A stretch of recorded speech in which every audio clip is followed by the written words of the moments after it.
Hi, I'm Stephen Rothberg with College Recruiter Job Search Site.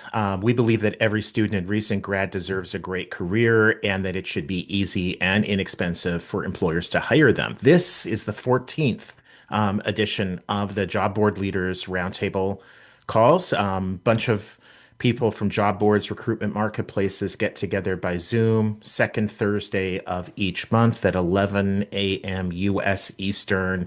Usually, most of the times of the year, that's 4 o'clock for our friends in the UK. These are sponsored by our friends at Job Boards Connect, and we are joined here today by Louise Tryons. Hello, Louise. Good to see you. Hello, thank you for having me. Can't believe you're on the 14th already. It's more than enough to know better, right? They are fabulous, and thank you for letting us be part of them. Yeah, thank you. So we're a month away from your the big fall event in London.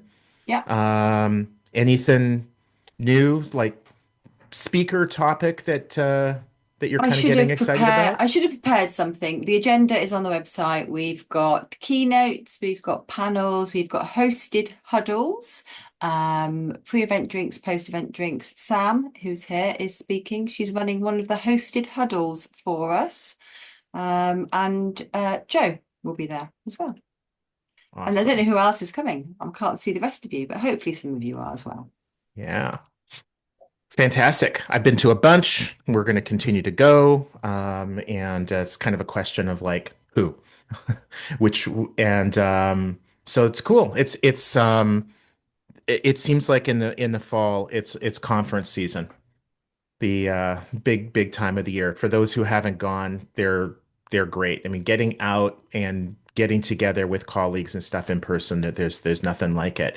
Um, Today's topic, I had a few people reach out over the last few months and ask if we can talk about basically the candidate experience. And um, as job boards, do we think of candidates as customers, paying or not? Do we bend over backward to do sort of whatever they want, regardless of what that does to employers? Do we balance? Do we disregard candidates and just treat them as numbers?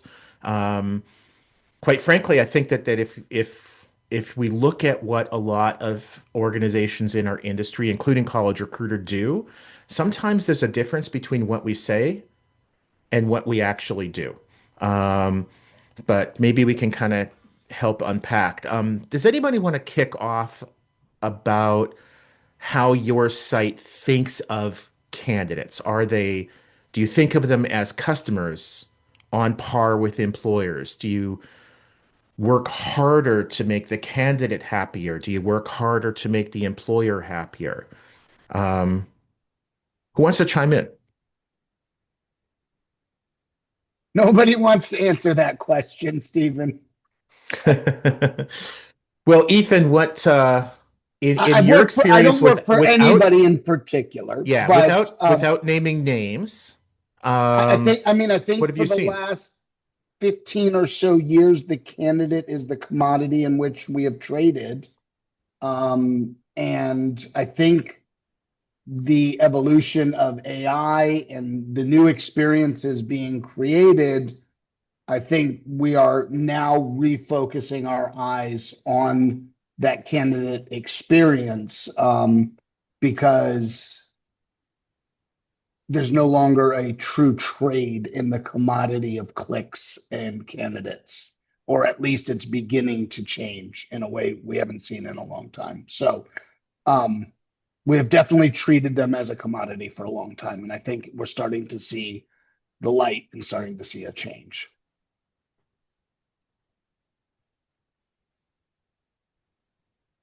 So Yeah. how do we all engage candidates, right? Because we're online. I mean, do you engage them with the user interface? Do you engage them with tools? Do you engage them with, I mean, like what's the engagement?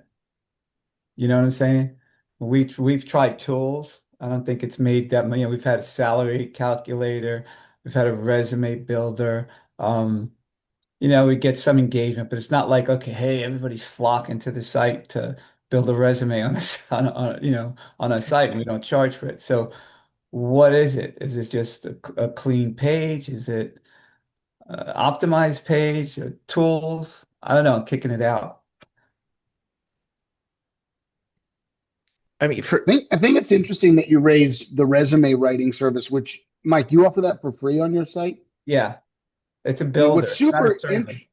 in the last 2 or 3 months, we've seen one of the most interesting acquisitions that is not one of the ones we're all talking about right now, anyways, which is my friends at Bold who do paid resume writing services and sell things to job seekers as their entire business bought the assets of Monster and Career Builder for what we believe is the sole purpose of providing those products and services.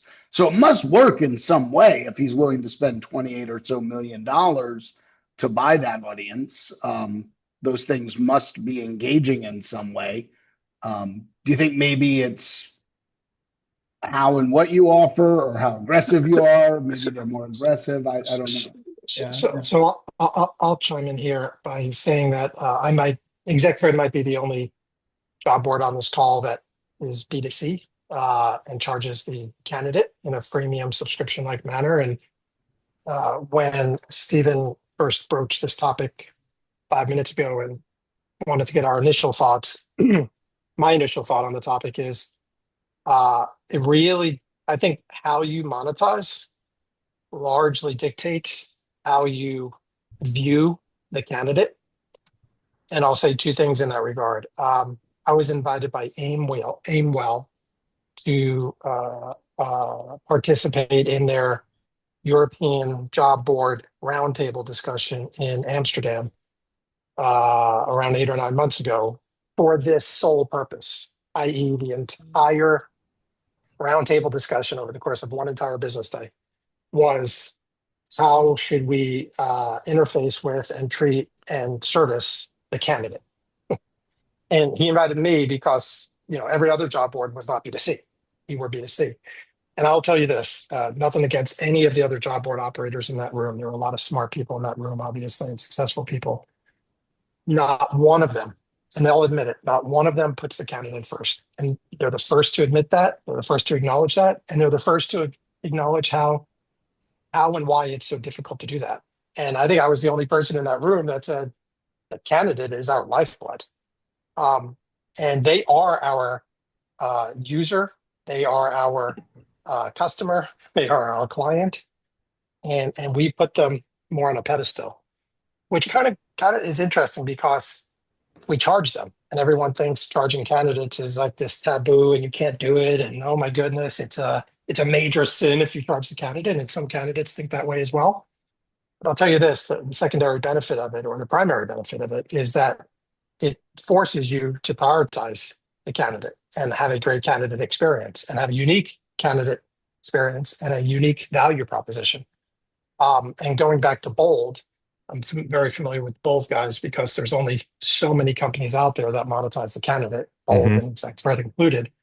I think it was a very smart acquisition. And Ethan, I think you said they bought audience. In my opinion, that's exactly what they did. They bought audience. You have to fill the top of the funnel with candidates if you're in the B2C monetization business, and they bought audience, in my opinion, and I think it was a smart move. So, for what it's worth, I think Chad and Cheese kind of unfairly went after them on their business practices. Like I've known them a long time. Yes, they definitely are selling a consumer product. Yes, there are concerns in that area because we've seen nefarious actors. But Jamie's built a hell of a business out there. And I mean, I've monetized with him. I think most of us have at one point or another, whether it was our primary source of revenue or not. It's worked pretty well. I think they got an unfair shake from a lot of the pundits out there about that acquisition. Um, there's lots of things we're all sad about. Like I think old timers are sad about the Monster brand in particular, probably not being there because it was foundational to a lot of our experiences in this. But I mean, it was the smartest buyer of anybody. I think the people that are for the companies that are throwing arrows or darts there at Bold. Uh, don't quite understand Bold's business, to be quite honest. And I think Bold is laughing everywhere, directly to the bank on this one.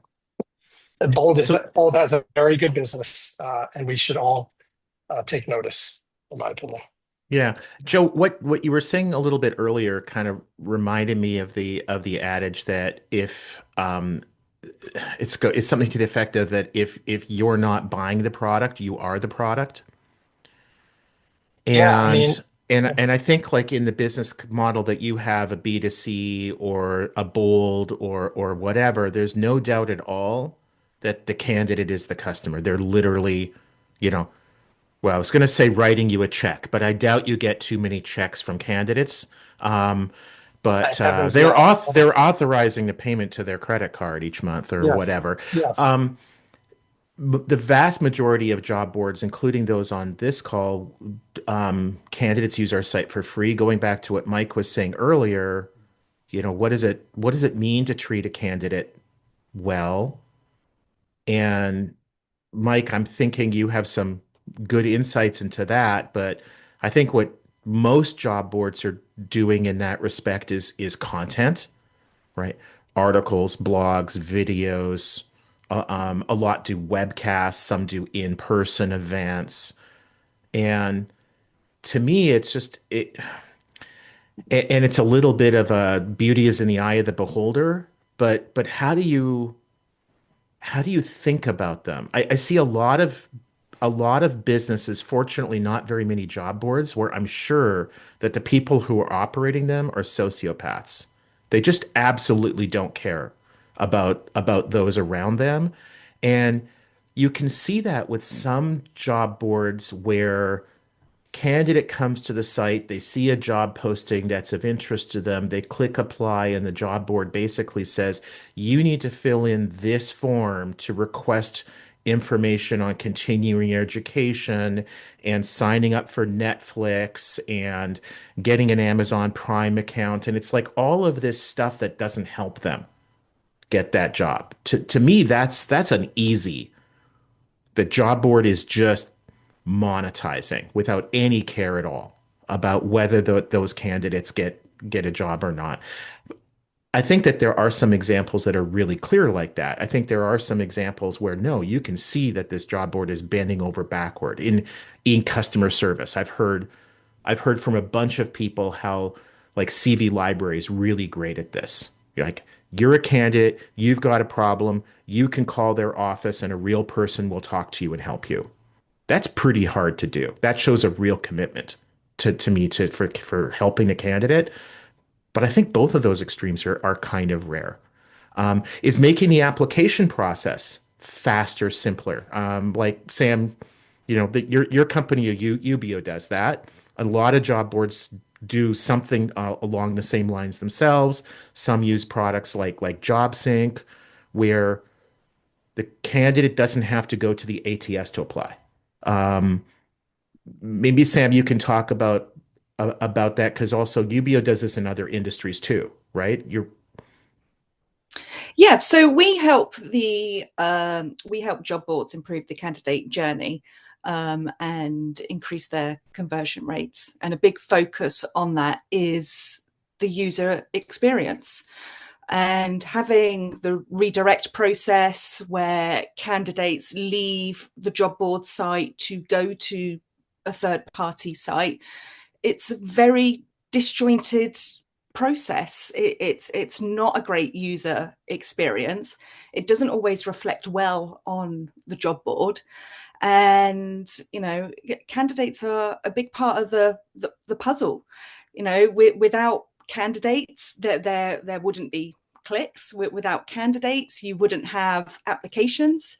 Aside from sort of the B2C that we're discussing now, in terms of legacy boards, the monetization comes from the clicks and the application process.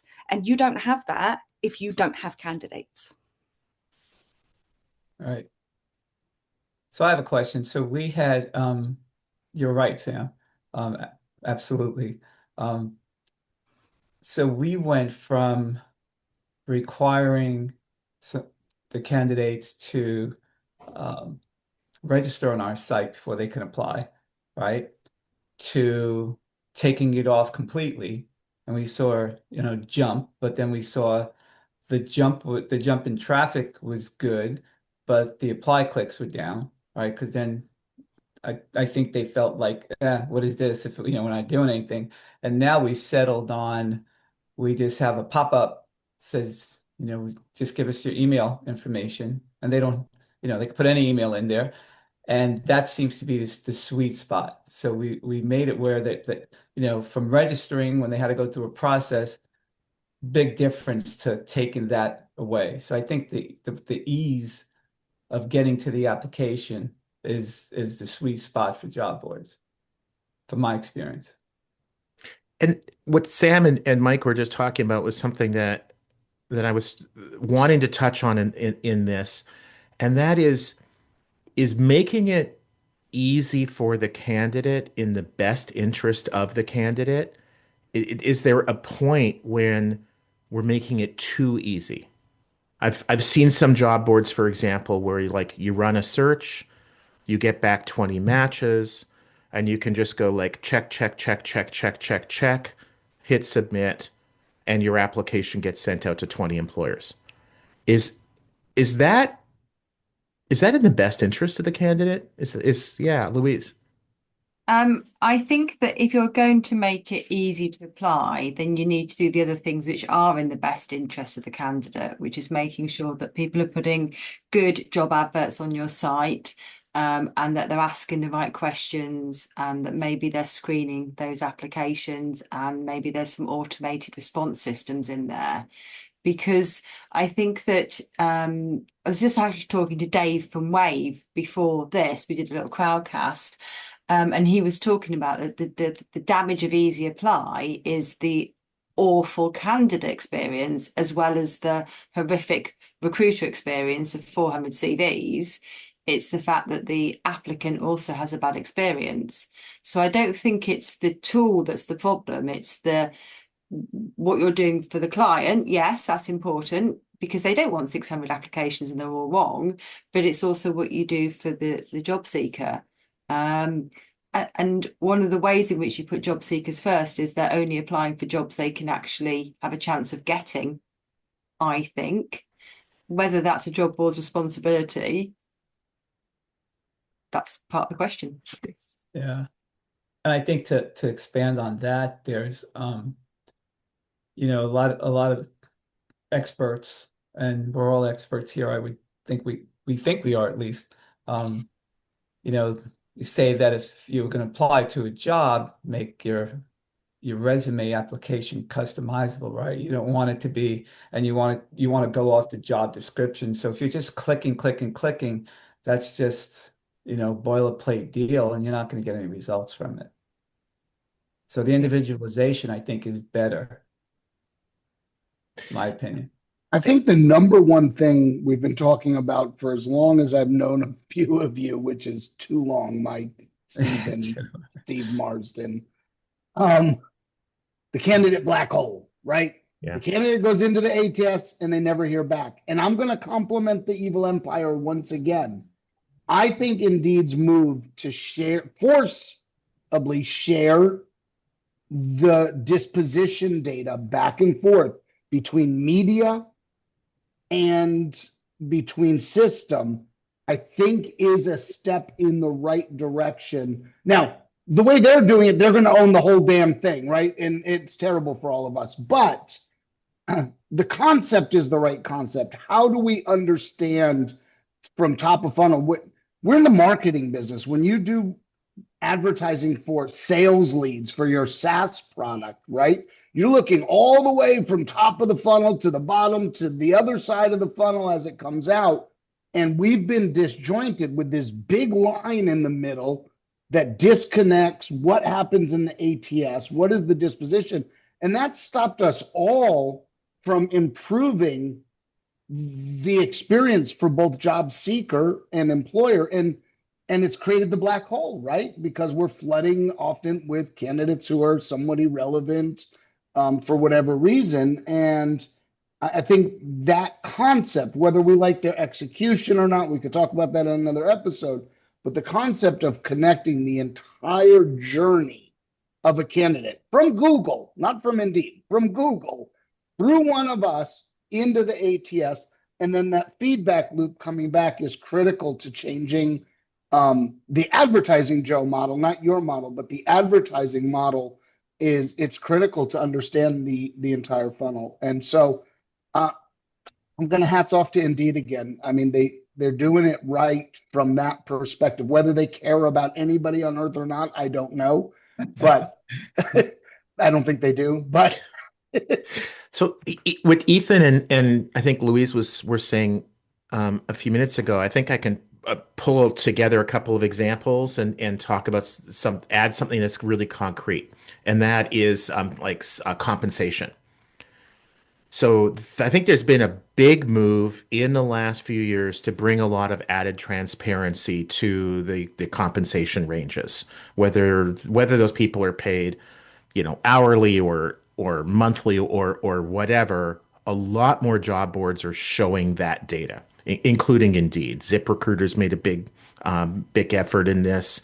I think it's Adzuna, I think does a really good job with this as well.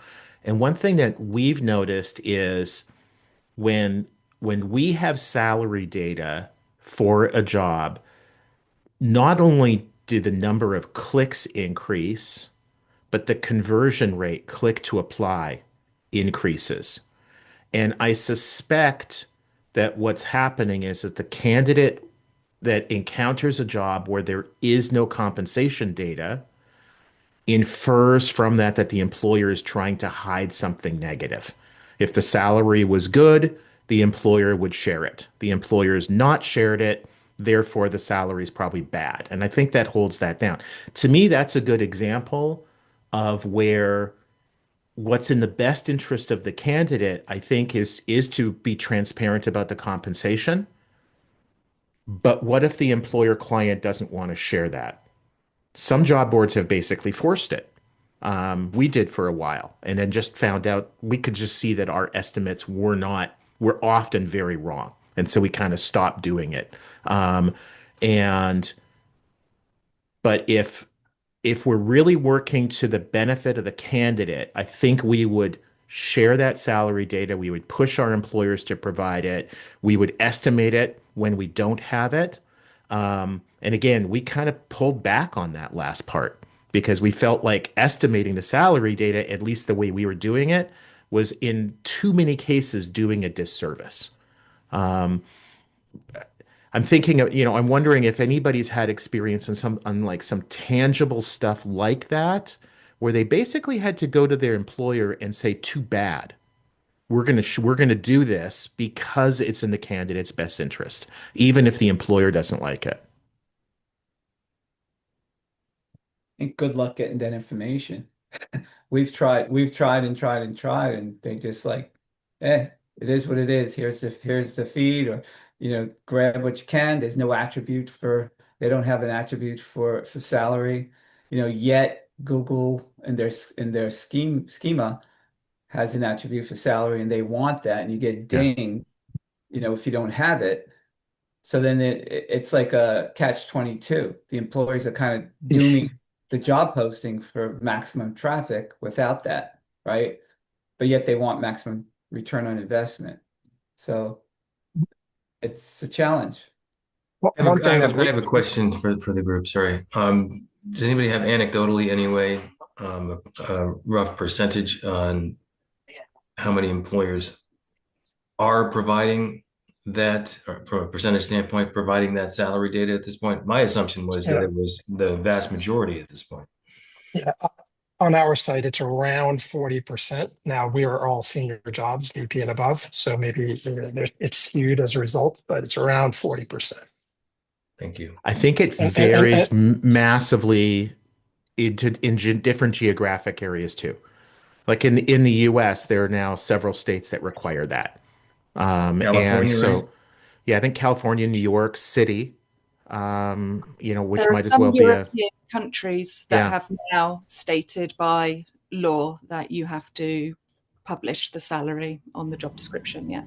Yeah. One of It's them is, for example, Austria. Austria by law, they have to have. That's one of the first countries I think in Europe. The others is a little bit more tricky. In our case, for example, we publish that information if it's available in their job description. If it's not, we don't insert. If they come and ask for some advice, we say, okay, could you at least please insert this, because it can be something that can put you in a higher position, let's say like that, to when candidates are searching for jobs. And Regina, so I think what you're saying is that this is an Austrian law, not an EU law, right? Exactly, because until Okay. something in Europe is, yeah, as you know, some directives can come, but until they are implemented at the national law, it takes some time. Yeah. Yeah. Anything else that people are seeing that some at least some job boards are doing that would be in the best interest of the candidate, despite Just, employers just, objecting to it? Yeah, just James? one. So I was just going to come with an example from our sector that we haven't actually implemented yet, but we're talking about it at a strategy day next week. But we recently ran. I work on a job board that specifically only recruits within the niche of doctors, so medical doctors. We ran a market research exercise earlier this year, asking, what are the key features of job ad that or a job that makes you more or less likely to apply. And the reputation of the department or a hospital was far and away the number one thing that our users said was most likely to make them apply. And in some regards, that's quite easy for us to be able to show, because all hospitals in the UK are, there's a regulator that will score them. And this week, a list of a ranking of every hospital in the country by performance, by in various different areas was released, and each department and hospital is scored officially in various different ways. Now, the thing that would be, based on what we've been told by our users, the thing that would be good for our users would be to start visually showing that scoring system on all employers on the job board, so that the number one thing that they're using to evaluate jobs against each other is right there on the screen. But who are the customers that are finding it hardest to recruit and have the most need for our services? It's the ones with the poorer reputations, with the poorer scores. So how the kind of conversation, one of the conversation next week will be, well, this is an opportunity to us to gain a USP from a candidate's point of view, but can we get that past some of our biggest customers who are immediately going to look less attractive as a result of what we're implementing, and could see a knock-on effect there. So it's that seems like a similar example though to Very forcing much. people to publish salaries. Yeah, no, that's really great, James. So it sounds like your team has decided that even though this might hurt your relationships with some of your employer customers, that the benefits to the candidate outweigh that. Yes, we're going to lose some customers, but we're going to I'd make. say we haven't decided that yet. Oh, okay. You're struggling with that. That's the conversation that I'm sort of expecting to have next week. There's naturally, I think if you spoke to salespeople, the salespeople in our team are probably a lot more hesitant to do something like that, whereas the more kind of product and candidate focused people probably think, yes, it's the right thing to do.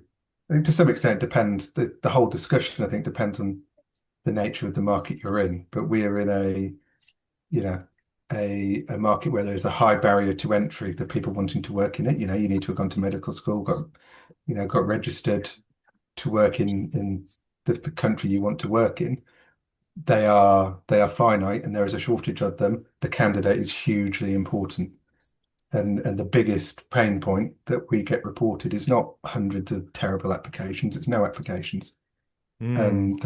So, I think a lot of what that tells us to shift towards is make the candidate more important.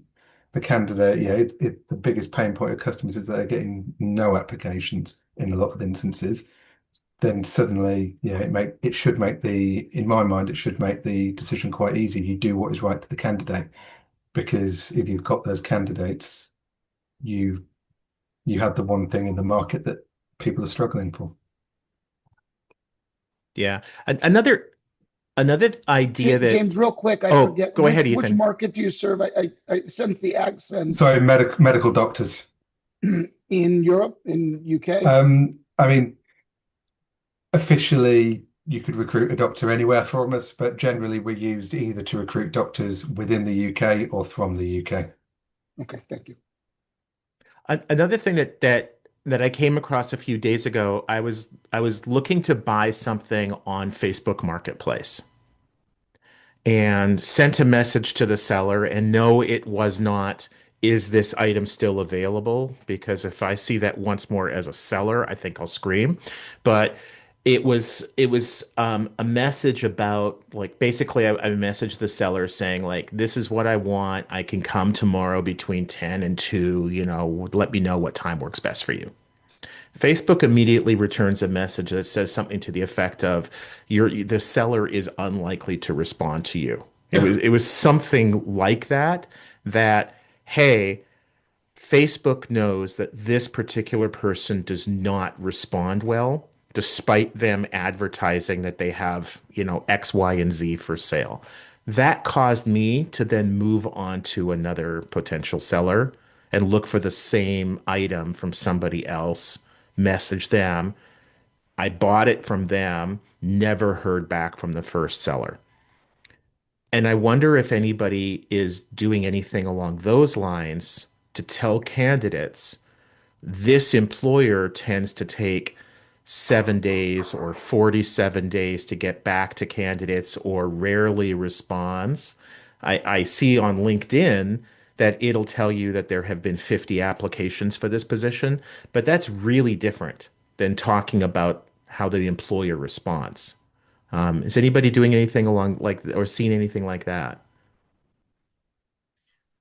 Because I think ghosting by Anecdote. employers is incredibly Yeah. annoying for candidates. Steve, I interrupted you.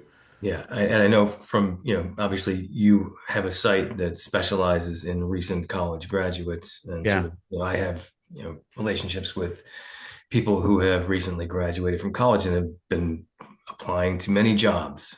And He's I would, saying he's old. He's got kids who are graduating college. I just want everybody to know that. but basically, I was aghast to learn that in some of those experiences, that they don't even receive a confirmation email from the employer after applying for a job, which I figured by this point in time, in this day and age, with all of the competitive ATS products out there, that would be an absolute given for any employer to at least provide, yes, we got it, at that level. But apparently, there's still a lot of, like, yeah, as Ethan mentioned about, like, the black hole. That's the the absolute black hole, like zero, and really it doesn't take a whole lot for an employer to, engage the tools that are necessary in order to, at least provide people a sense of mild closure in some sense of the experience. I just wanted to put that out there as an example of, the fact that there's a lot of things that can be done for the job seeker if the job site can find tools to sort of fill that gap where the employers are lacking. They That would have it. be It's huge. connecting that ecosystem, Steve, that we talked about before. I mean, I think like Facebook, that idea, like Mike's site could say, "Hey, I sent it. At least it's confirmed sent." Right? So our niche sites, but because we're not connected into that candidate journey, and because we're one, especially most of us are niche sites, right? We're one of many sources that they use. We can't broadly solve this problem. It's all the ATS's fault. But we Is could do like is it though? it's the employer's fault. I mean, Steve, Ethan, you, me, some others on the call, like we've been in this industry since basically before ATS really became a thing. right? And the early ATS, some of them had an autoresponder function and some of them did not. But has it been 20 years now, 25 years since every single ATS has an autoresponder function built? So I don't think we blame the ATS for that anymore. I think it's the employer that has made an active choice for not using that feature Maybe. to to simply like say kick out an email to acknowledge receipt, kick out an email when the candidate has moved forward in the process would be nice but rare. Well, has Kick out an anybody email when heard? we've hired somebody else for this role and therefore you are rejected. But that doesn't happen either, in a lot of cases. But do we as job boards have a responsibility there? Does it give us an advantage if we can communicate to the candidate, this employer responds, this one does not. This one responds quickly, this one responds slowly. Again, I'm trying to think of things that we can do for the candidates that the employers might not want as a way of revealing just how candidate focused are we. Has anybody ever heard the why there's an active decision? Because it seems endemic. I mean, it seems like nobody has an auto reply on for any job. And I wonder what that active decision, somebody has to have a why in that candidate journey story. Has anybody ever spoken with an employer that says, this is why we don't do it? I don't want all the replies. I don't want to give false hope. Like, what is the motivation to not do it? It baffles me. Ethan, you're asking like why an employer would not automatically respond, probably through an ATS, I received your application. Yeah. So the only the only coherent answer that I've ever heard from talking to our customers are from the employers that do not use an ATS. And that answer is it would take me too much time to reply back to everybody. So my response, I can remember one conversation there is, do candidates email your person, like your direct email address, joe.smith at xyzcorp.com, or are they sending their applications to resumes at, CVs at, apply at? And the person responded, no, it goes to like resumes at. It's like, so what email program does not have an autoresponder? Like an out of office message kind of thing. And so and they had no good answer for that. Again, it came down to me thinking that this was an active choice by them um, to not want to share information. It was a power play. I occasionally apply both for market research and to tell OpenAI that, for example, they'll fail like Google and Meta if they don't bring one of us in. So I go through these processes at least Yeah, once a year to see what happens. I have never, including the world's largest organizations, I have never gotten an auto reply ever. really. And Yeah. I don't play a lot. I mean, like once every 2 years, and it's usually I'm on some mission to figure something out. But Oh, so folks who are in the call who have applied for jobs in maybe the last few years, is your experience similar to Ethan's? That you're not even getting responses back?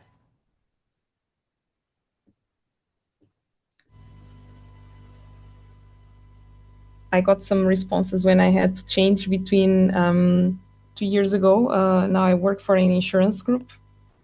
I'm a sustainability manager, but as well I have this advertising job board. And yeah, it was quite. If they were interested, they said, "Okay, you are in." It flew very well. I mean, I don't have any complaints to say about these. It depends what they are searching for, right? But as well, it depends the way how I present myself. If indeed it fulfills the role that they are looking for. So it's kind of okay. Yes, we have to take care of the candidates. In my case, I don't take care of the candidates. I'm more B2B. But I understand completely your point. But as well, it's the responsibility of the candidate itself to monitor that.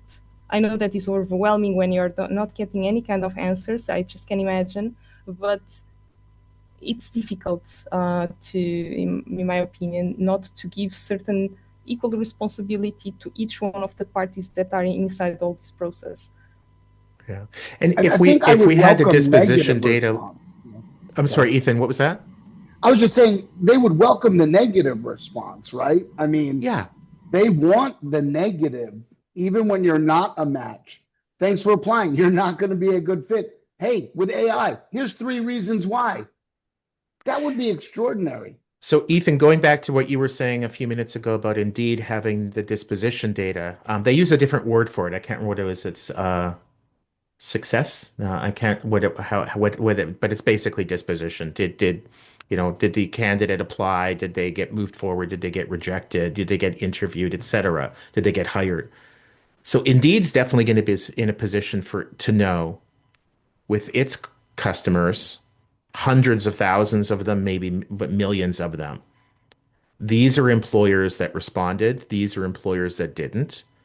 These are employers that respond in 2 days. These are employers that respond in 2 months. So I think it'd be great for Indeed to share that.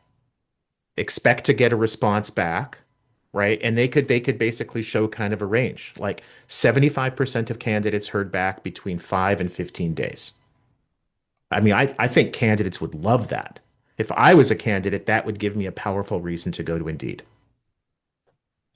I feel like the world changed, well, in many ways when the crash happened in 2008. Yeah. If you look at the candidate journey and how candidates were treated, and then the crash happened, and then all of a sudden the recruiters were, we have too many applications, we couldn't possibly get back to every single candidate, whereas they did before. And I feel like that mentality has continued since that time. The journey for a candidate pre-crash had a lot more touch points. There seemed to be a lot more sort of customer service, as it were, with managing the candidate. And since then, it was there's too many candidates. We can't possibly get back to everyone. The world stabilized. We obviously had growth in respective economies, either side of the pond. But I feel like that approach to candidates never went back to what it was before. And I feel like a lot of recruiters, obviously that was a fair time ago, a lot of recruiters new have come into the market and they've only seen the world as it is now, never what it was before. And I think we lost something when that happened, when the crash happened. And so if we treated candidates better, would that cause us to lose our employer customers? No, I feel it's if time and customer service and treating candidates with respect. Yeah. It's hurt our business models, and our business models reward volume and commoditization. And the evil empire invented that shit too. No, they didn't. No, they didn't. Google did. The first pay-per-click job board, if that's what you're talking about. Do not say it. Tom, yes, I know. Don Firth, top USA jobs, he invented. Okay, fine. Okay. Successfully did it. Yeah. Or most successfully did. Firth was plenty successful. Point being, when CPC and performance marketing entered the space, it made us all, most of us, in order to succeed and grow, move into this commoditization.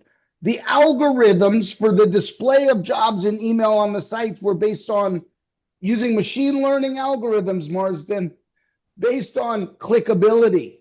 Not, is this the right match? Are they likely to click it? Because that is the business that we're in. And the more we did to service the employer, for the job seeker, for many years, the worse our revenue did. And if you have investors out there, if you're maybe a publicly traded company, you can't reduce revenue.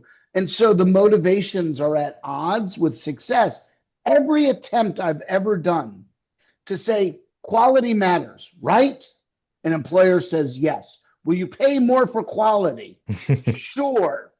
Great. I delivered you 3 perfectly matching candidates. Well, what happened to the other 97 you got me last month? Well, you said they were shit. And so it's this constant back and forth over these years that we've experienced. And I mean, we've helped create our own monster, Stephen. Like, we know we were part of it. We knew what was happening, but at the same time, the motivation, and we all have families to feed. Forget about the big guys, public and right. You got a Right. family to feed. I got a family to feed. Hmm. And the motivation was to deliver volume because that's how compensation worked for our businesses. And I think we're at a day of reckoning right now. And I think that's a good thing. And I love this conversation. Thank you for inviting me. I have so one of our sites is an invite only site, and we work with state rehab agencies and the VA and stuff, right? So the candidates are invited by the counselors and the employers there. Candidates have on their in their registration that they can actually go back in and say, I got this job. The Mm. employer has on their registration where they can go in and check, we hired this candidate. The counselor can go in and say, my candidate was hired by. Nobody does it.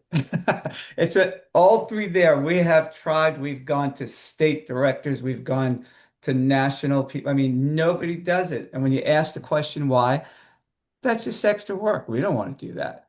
So we can sit here and we could, talk about all this. The thing is that the human being will not do anything more than they have to do at any given point.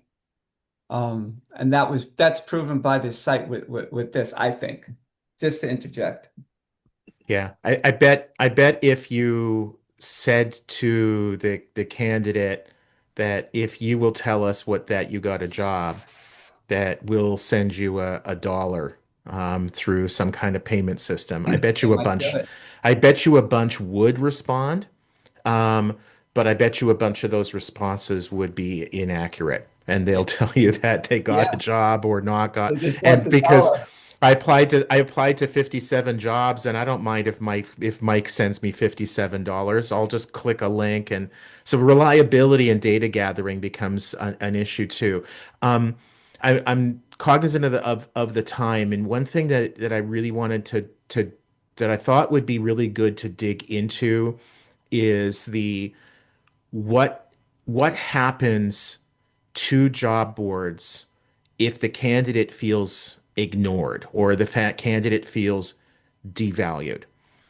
Do the candidates know enough about what a job board even is, let alone all the different boards? Or the next time they're searching for a job, are they going to remember what site treated them well and what site didn't? Do they not care? I mean, like Mike, your sites, I think you've got real community. Right. And I think that's very rare.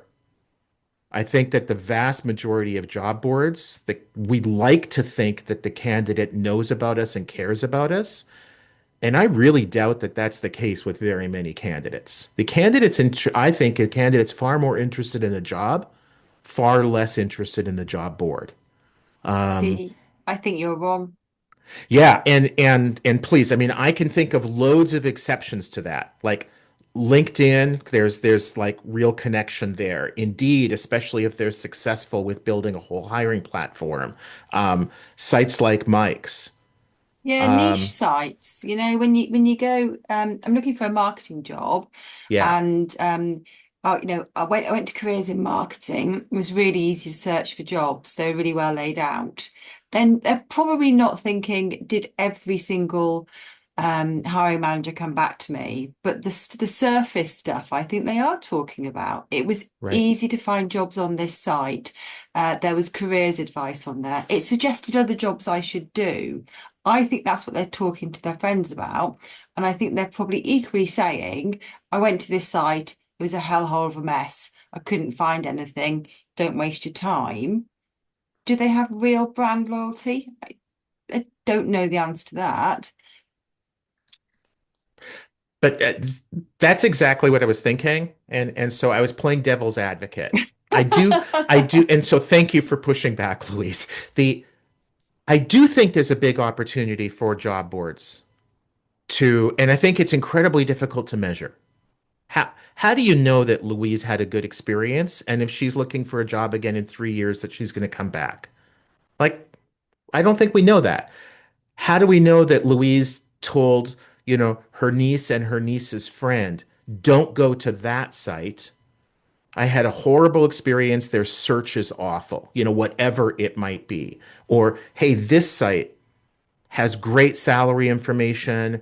I didn't know how to network. I was in a webcast or even an in-person meeting at some pub or whatever. Um, I do think candidates talk about us, and I do think that there are candidates that will come back months or years later. And I also think that there are candidates that just absolutely don't care at all. Yeah. Um, has anybody done like added some feature, some technology, like the hosted apply that UBO does, or salary information, or webcasts, or in-person gatherings, where you've noticed increased loyalty, a traffic increase, some kind of metric of success, where you can say we did this and that for the candidate, and look at these good results we got. I haven't, but I do have a fun story for you, and then I have to leave. And thank you so much. Yeah. In 2013 or 14, a Bless millennial, you. now we talk about Gen Zs, but in 2014, a millennial we hired at ZipRecruiter was sitting at a bar after he had been in there for about 3 months. And we were talking about the job board industry. And he said, I lied to you guys. I said, what? He said, well, when you interviewed me, he said, how did you find out about the job? And I said, Indeed, because it was the only name on the list I recognized. He said, the fact of the matter is, I use Google and I don't know the name of any site. I have no loyalty to any site. I go to Google and wherever it takes me, to your point, for the job. I think the buckets are different, though. I think your point is niche sites have always operated around community concepts, whether they have community feature or not, they have community concept. Yeah. Where the bigger ones, Indeed's fighting as hard as it can to create that brand loyalty. And that's probably changed a lot in the last decade since I had that conversation. But I think if you talk to Gen Z, it's even less knowledge of the big brands. They're just on Google, they're just in ChatGPT, asking where the job is and going wherever it takes them and create a new account, or it's automatically logged in with their face and their biometrics. So I always think bucketing niche is very important because I do think there's always a brand community built around it. But the reality is candidates came from Google and will come from AI chatbots. I have to run, guys. Thank you so much for the invite. Keep me on the list. Cheers, Ethan. Hey, Stephen. Yeah, I just Joe. have Please. one more quick thought to share. Please. One is going back to that roundtable discussion in Amsterdam that I was invited to kind of present the candidates' perspective at. I think the main takeaway for me coming out of that, and again, there were a dozen, heads of job boards across every European country there. I think what was lost, and I came out of it thinking this way in spite of everything I heard, was that I think what's lost on most job boards that monetize via B2B is that without the candidates, there is no business. Yeah. There is no business. They're not in business without candidates. And there's different ways to service candidates. You don't have to do webinars or events or give them content. Just give them a great user experience. Just focus maniacally on the user experience. Make it easy, quick, seamless, frictionless, and you'll get repeat usage. You'll get engagement. And that will ultimately trickle down to more business from a B2B perspective. Only other thing I would add is going back to the salary point. So again, this might be an outlier because we play in like the VP and above, VP through C-suite space. But what we found is that the vast majority of employers that promote salaries on their job descriptions. And we did a whole survey, we did a whole study, we did a whole analytical exercise, woefully underestimate intentionally the salary range. So much so that the salary range, if promoted on the job, leads to less engagement, because an executive in this case who's expecting 400,000 a year sees 200,000 a year, and they're like, WTF? Like, I'm not going to be interested in that job. So we actually put the salary information behind a paywall now, because we'd rather you say, oh, I can get that salary information if I convert, rather than seeing a stupidly underestimated salary range on the job as put by either the executive recruiter or their client, and that lead you not to engage with the job. Because we all know once you go in there, you're going to negotiate up, and the salary is going to be much higher than what's publicly posted. But if what's publicly posted is woefully under market, that's going to lead to less engagement. So we That's hide that information now. that's fascinating, and I think it's The kind of answer. revealing of how different our markets are, Joe, you and me. Like, because you're at the Mm-hmm. opposite end. With the executive, we're early career. We Mm-hmm. saw the opposite. Interesting. We saw it like we saw inflation where companies would put in, $15 to $25 an hour, but you know, you name your profit of choice, they wouldn't get $25 an hour. Everybody was going to be getting 15, 16, $17 an hour, and the 25 was just BS. Nobody was going to get that. Well, It is cool. very opposite. So. Yeah. Any last words? Otherwise, we've reached the top of the hour. Yeah, Thank you. Mike, please take us home, Mr. Corso. Thank you. Yeah. When we talk about salary, everybody's, now there's bands, right? There's employee bands. So when you put a salary of 15 to 25, is that the beginning band? Is that the second band of the Oh, position? yeah. So it's a hard thing. Anyway, just a thought. Thank you, Stephen, for doing this. Yeah. So next time we're gonna get together, it'll be episode 15, Thursday, October 10th. Thank you everybody so much for joining. This has been great, and for those of us in the Northern Hemisphere, fall colors are coming. There we go. Have a good one. Cheers, all. Bye. Thanks, you. everyone.